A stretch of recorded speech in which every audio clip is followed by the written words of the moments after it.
Good afternoon, guys. This is Holly with the Channel 4 news team. There has been much going on in terms of reparation for the struggling community just east of Niagara Falls, New York. After the Love Canal incidents and total evacuation of the area, the government is funding scientists to fix the toxic waste issue.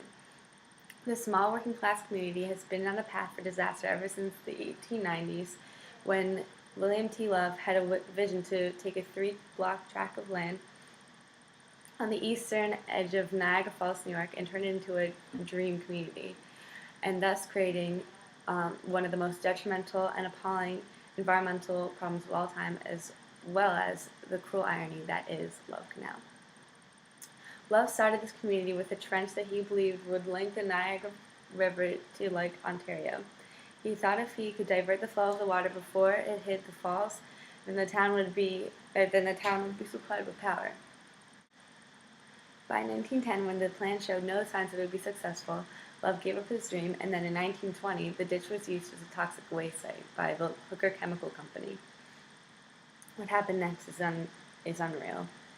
In 1953, the Hooker Chemical Company covered the remnants of Love's dream, which was now over 82 chemicals, and 11 of them being known carcinogens, with dirt, and the land was sold to the New York Board of Education for $1, and the land was turned into a small working class community. And just over the canal, a playground was directly created on top. And here we have former resident Lois Gibbs, who started noticing problems in her own child. Good afternoon, Lois. Would you like to tell us when you first started noticing that there was a problem in your small community? Hi, this is our new home, and this is my son, Michael. And well, you see, my son would come home from 99th Street School, and his hands and feet would be irritated and covered with sores. Then I noticed that ever since we lived here, my son kept on getting different sorts of illnesses and other impairments such as asthma, urinary tract infections, and liver problems, and all these other things, one after the other, that we never had problems with before we moved to Love Canal. I don't like Love Canal. And what did you do to investigate this problem? Well, a news article came out explaining the reason for everything that we've been noticing in our community. And that's when I decided that I needed to step up and do something. So I tried getting my son out of the 99th Street School, but the school board said that since there was no problem, they wouldn't let me have him transferred. And what did you do after that?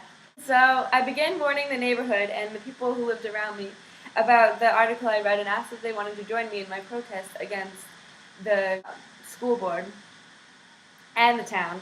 And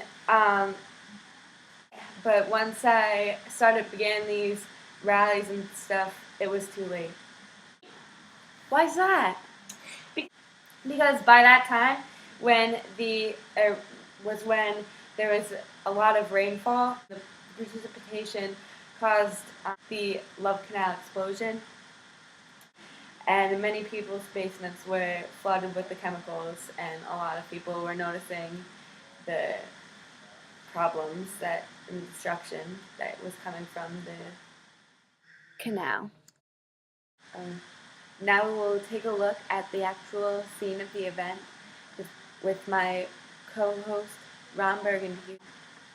You see you, Ron. Hi, this is Ron Burgundy at the actual site of the Love Canal where it overflowed.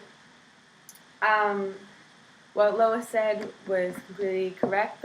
The much rainfall and precipitation from the season of 1977 caused the chemicals underground to overflow and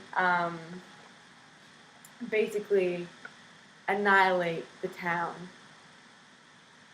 On August 7th, 1978, Jimmy Carter, our president, declared that Love Canal was a disaster area, and everyone was evacuated. We actually have a picture of the canal before any attempts of cleanup. The infrared was used to track where the chemicals were spreading, and any areas green or black in the picture reveals the presence of the chemical waste. The canal has not been completely cleaned up yet, and they are doing their best to control the spread. One method that is shown to only worsen the problem was by flooding the canal to lessen the concentration of the chemicals, but this only brought the chemicals into other areas. The next plan is to put the affected buildings into one concise area and cover it with clay. Ron Burgundy signing off. Thank you for that wonderful news brief, Ron. And actually, I have a picture of the diagram that is the plan for the future of Love Canal, which I will bring up right now. Here's a diagram of what they're planning to do. This is the destroyed school and 239 houses, I believe. There's the liner, or the clay, the liner, and then the rubber, so then it runs off and goes into these bowls. And down here is where it'll be collected and then brought back up to a treatment plant. This will not only help with getting the chemicals out of the area, but it will stop the spread to other areas, which was what was happening when they tried to flood out the chemicals, and it was just causing a disaster for other towns and causing more defects within people all over, like New York area and farther. So this was Holly Eichrodt with the Channel 4 News. See you all tomorrow.